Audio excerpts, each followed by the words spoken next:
Hey everyone, Mark here, and if there's one thing that you want to know about me is that I love cheese. And today we got some mini bocconcini that we're going to deep fry.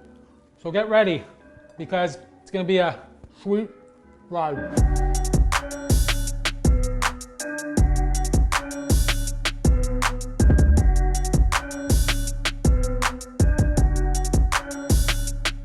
First up is the dredge bread station. Say that 5 times fast. Dredge bread, dredge bread, dredge bread, yeah.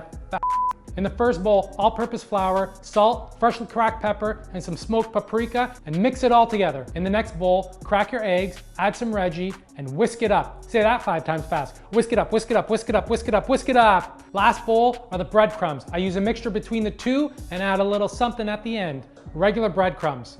Second, panko breadcrumbs to give it that extra crunch. Last, I just toss in some cornmeal because I like it. It adds a little bit of crunch, a little bit of flavor, and then we're gonna add dried parsley, dried oregano, dried basil, and dried chili flakes. And of course, we gotta mix that up too. Now let's go through the process to deep fry these.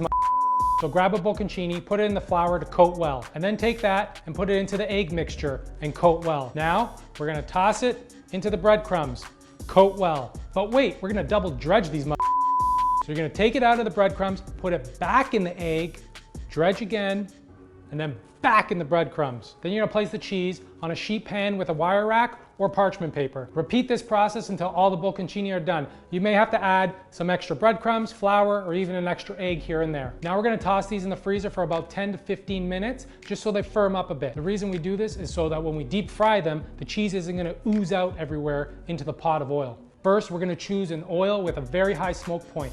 Canola, vegetable, and peanut oil all work great. I'm choosing canola because it's Canadian, and so am I. We want the oil to get nice and hot, about 360 to 375 degrees. You can use a thermometer or you can use the toothpick trick. Grab a toothpick, and once you start to see the oil get all shimmery, you're gonna dip the toothpick in and you're gonna start to see bubbles form around the toothpick. If you see that, you're pretty much ready to go. Time to fry these bocconcini up. Let's do it. Just add a few bocconcini to a strainer. I'm using a spider strainer, and you're just gonna lower it into the hot oil. Don't overcrowd the pot with bocconcini because we wanna keep the temperature consistent. At the end of the day, we want our bocconcini friends to fry up nicely, right? So give them their space in that hot oil so that they can fry up all nice. Hot tip alert. As soon as you take any food out of the deep fryer, always salt it. Whoa! Oh yeah, oh okay, it was all right. Oh, almost. Oh yeah, yeah.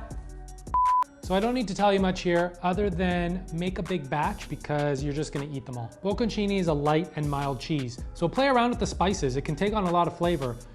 Dipping sauces, go wild. You can make a marinara. This one right here is just sour cream and bomba sauce mixed together. I even have some lemon wedges. Go nuts. Thanks for watching, everyone. I appreciate all the love and support. And as always, full recipe in the description below. Please like and comment, hit that subscribe button.